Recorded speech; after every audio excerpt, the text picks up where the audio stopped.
Good afternoon, everyone.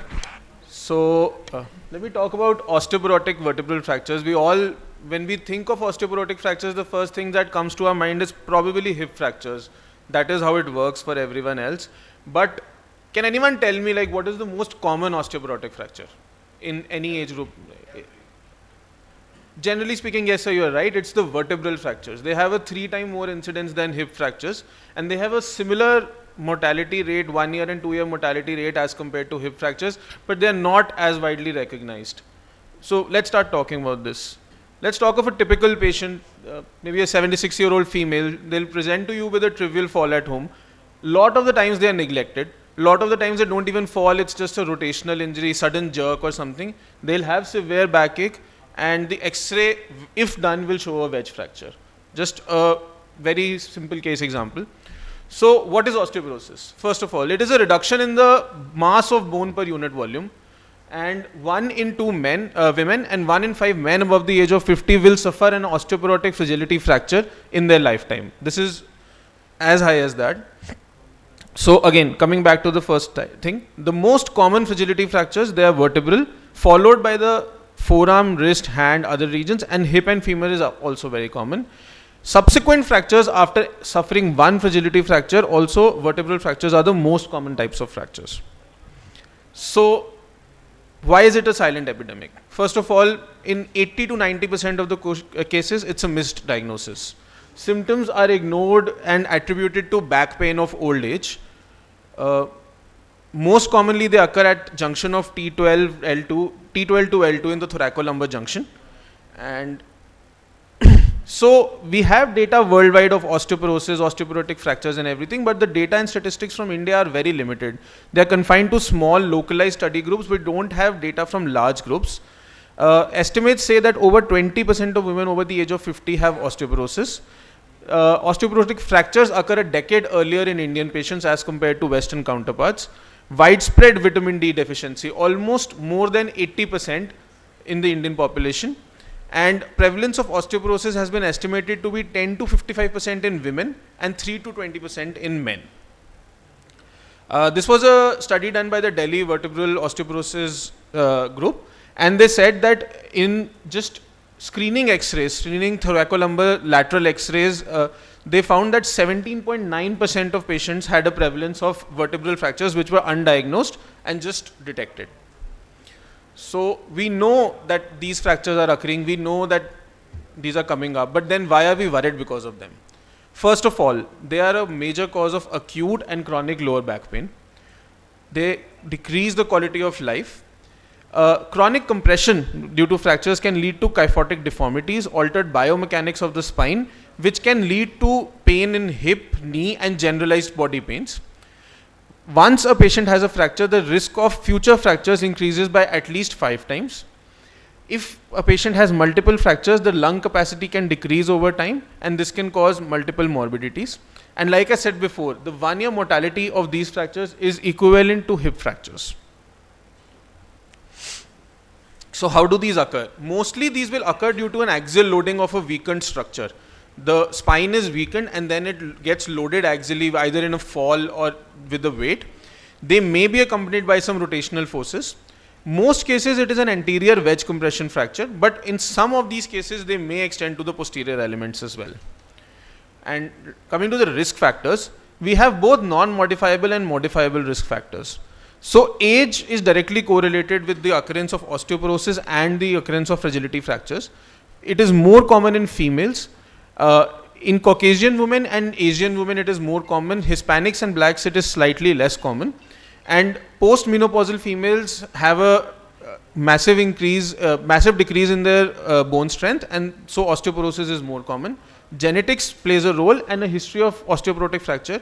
These are all the non-modifiable fractures. When we come to the modifiable fractures, the first and foremost is obviously osteoporosis, because osteoporosis, if screened, detected and treated, we can prevent the occurrence of these fractures. Low BMI is a major risk factor for these fractures.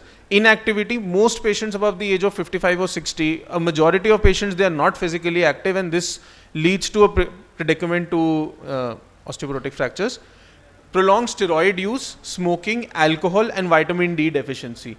All of these play a big role in the occurrence of fractures. How do these patients present? So only about 20% of the patients will present in the acute stage with complaint of localized pain, some deformity. A very small percentage, maybe 10 to 15% will have a neurological deficit. This is not common because these are mostly low energy traumas, and so the neurological structures are not affected. And in most cases, this is an incidental finding on screening. If a patient comes to an OPD with a back pain and you get an X-ray done, and you will find that one or two of the vertebrae are compressed. What imaging do we get initially? So X-rays, these are always the first line investigation. They will usually reveal the injury. And these can also be used as an early marker for decreased bone density, although we do not have any quantitative measurement on these, but you can always figure that out. After this, we come to a CT scan. It is not really indicated. It is not commonly done. It is only indicated when the fracture morphology is not clear, or when a patient is being planned for surgery and needs to be evaluated accordingly. An MRI is absolutely must when we detect these fractures. Why is that? So first of all, we need to differentiate between an acute and a chronic fracture. It changes the pain management protocol. And also, very importantly, we need to rule out the differentials in this case. Let me come to the differentials first. So what has to be ruled out? What is important to rule out? We are talking about patients who are mostly more than 60 years of age. So the first and foremost thing that has to be ruled out when you see a compression in the vertebra is a metastatic disease. With men, it will be prostrate, CA lung, CA prostate, and large intestinal tumors. In women, it will be more commonly ovarian, breast, and uterine tumors. The second differential, again very common, often diagnosed very late, is multiple myeloma. It can cause multiple bony lesions, but sometimes the first place it is detected is in the spine. When we're talking about an Indian population in our country, in our subcontinent, POTS always has to be a differential diagnosis. It can always manifest as a compression of the vertebra, although there will be other associated changes as well. And in very few cases, it might be a primary spinal tumor. But getting an MRI done and ruling these out, along with some investigations which I'll just talk about, is very important. Classification, not really important from a physician point of view, but when we are planning a surgery, maybe we think of what. Basically, we have to see whether one or both of the end plates of the vertebra are involved, whether the posterior structures are involved or not, and whether there's any translation or rotation. So, what investigations need to be done? A complete blood workup as is necessary, a calcium profile, parathyroid hormone, ALP. Bone turnover markers can be done, but these are not exactly aids in diagnosis. But it is very important to get your multiple myeloma markers, which includes the SB electrophoresis, serum, urine for bench-dose proteins, and then your cancer markers, which includes PSA, CA, and CA19-9. These are adjuncts to the MRI, and these can help make a diagnosis. A very important investigation, obviously the gold standard to measure bone density, is the DEXA scan. It is now more easily available than it was maybe 10 years ago, but still not as much as it should be, and it is not used as much as it should be. So of the age of 60, actually it should be used as a screening tool every 2 years or so. So in the DEXA scan, the interpretation, if we have a T-score of more than 1, that's a high BMD. -1 to 1 is normal. That's absolutely okay. -1 to -2.5 is osteopenia, which is the range in which a majority of the Indian population will lie if you do a screening. So that will be about 60 to 70% of patients. And a score of less than -2.5 is osteoporosis. So sometimes patients will ask us that why are we seeing, if you get someone who's a little educated, who can read the reports, they'll see, and we get 2 scores on a BMD. We get a T score and a Z score. So the T score is when we compare the spine to that of a 20 to 30-year-old in the same population. The Z score is when we match the age and gender and compare to that. So why do we use the T score? The T score is important because we are trying to get the patient to have the bone density which is in a normal healthy patient. If we take the averages in their own age group, then the scores will be higher, but ultimately the interpretation is flawed. So it's very important to always see only the T score when you are So let's get to the management. So I would say about 80 to 90% of patients can actually be managed non-operatively. So unless the vertebral height is less than 50% with significant pain, which is not being relieved on pain management, only then we have to consider surgery, or if there is a neurological deficit. So pain management is important. We don't give prolonged NSAIDs. We do have to use some drugs like maybe tramadol. We have to resort to that.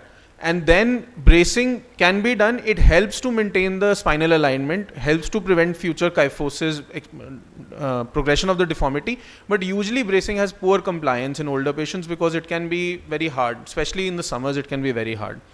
So bed rest is not really recommended for very long because as in hip fractures, it's very common. We want to mobilize the patient as early as possible. We don't want any of the complications related to immobilization. These will include deep vein thrombosis, bed sores, and basically pulmonary edema because of lying supine. So we want to prevent all that. With a brace, with pain management, we want to mobilize the patient. Calcium and vitamin D supplementation, absolutely necessary, and also anti-osteoporotic treatment. Operative management, so it is only for non-responders to conservative measures. When there is a decrease in the vertebral height on serial x-rays which shows that the deformity is progressing, they may be developing kyphosis which can then preclude to more fractures as well, or if there is a neurological deficit. There are multiple options. There is a vertebroplasty, kyphoplasty, vertebral body stenting. I'll just give a brief overview of this. But first we need to know what is the goal of surgery. The goal of surgery is bony stabilization. We want to restore the height of the vertebral body as much as possible. That is usually possible more in the acute fractures, but in chronic fractures you can't really restore too much height. Pain relief, absolutely. We want to reverse the kyphosis as much as possible, and again, most importantly, all of this is so that we can mobilize the patient as soon as possible. So these are mostly all percutaneous procedures. You don't need to do open spine surgery for these now. So vertebroplasty and kyphoplasty are essentially similar, but the difference is that we are putting pedicle screw, approaching the vertebral body via the pedicle. In vertebroplasty, we are going to inject the cement directly into the vertebral body, and in kyphoplasty, we are going to put a balloon. We are going to inflate the balloon and then put the cement inside that. The balloon helps to maintain the height slightly more. Now we're coming up with more options. We have vertebral body stenting. Most of the companies now have an implant. Basically, you can just put a metallic stent inside the vertebral body. You can inflate the stent and then you can inject cement or PMMA in that, even hydrogel in some cases. Mostly it is cement augmentation as well, but it helps to maintain the height even better. In very few cases, if there is a deformity, if there is a deficit, if you think even pedicle screw fixation, you have cemented screws, you have fenestrated screws, which can be placed percutaneously, and cement can be injected at all fracture levels.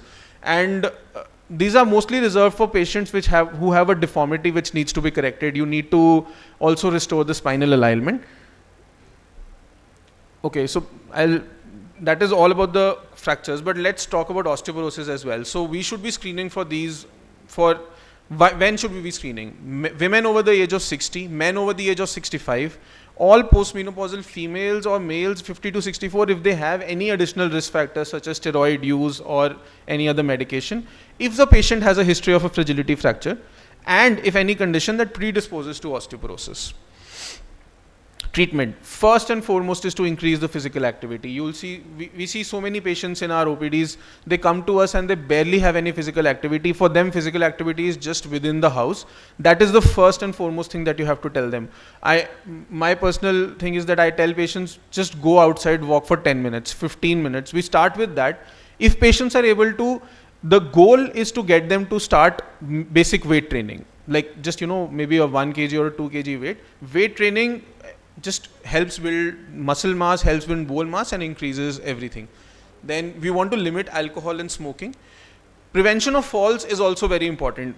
With or without the history of a fragility fracture, there are simple things that you can tell patients which can help in fall prevention. Using a mat, anti-slip mat in the bathroom, using handrails in the bathroom so that when they're getting up, they don't fall. These are the most common times, bathrooms, and when you're at night time, you'll hear from so many patients that they were going to the bathroom, fell down, more commonly probably had a hip fracture, but we're talking about everything. Dietary intake of calcium, absolutely. High protein diet, 100%, because Indian diet in general has a very low protein, and I think people are slowly becoming more aware of this, but still it needs to be supplemented. Either there are some good protein powders out there, but it is very easy to supplement these in their regular diet as well. And of course, pharmacological management of osteoporosis. The pharmacological treatment of osteoporosis, this includes bisphosphonates, calcitonin, and then we have teriparatide, which is a PTH, and then we have denosumab, which is a RANKL inhibitor. These can be used. There's a proper algorithm for this, but I won't go into details of this. Basically, the point being that you need to refer these patients either to an endocrinologist or an orthopedician who treats these, so that the osteoporosis is treated as well as the fracture. It should be a holistic treatment for the patient, not just one thing. Just a small summary. So these are the most common fragility fractures. Only 20% are detected at the time of injury. Significant morbidity and mortality. And we should always know our goals of treatment, which include pain management, prevention of further fractures, and early mobilization to prevent any complications. Thank you.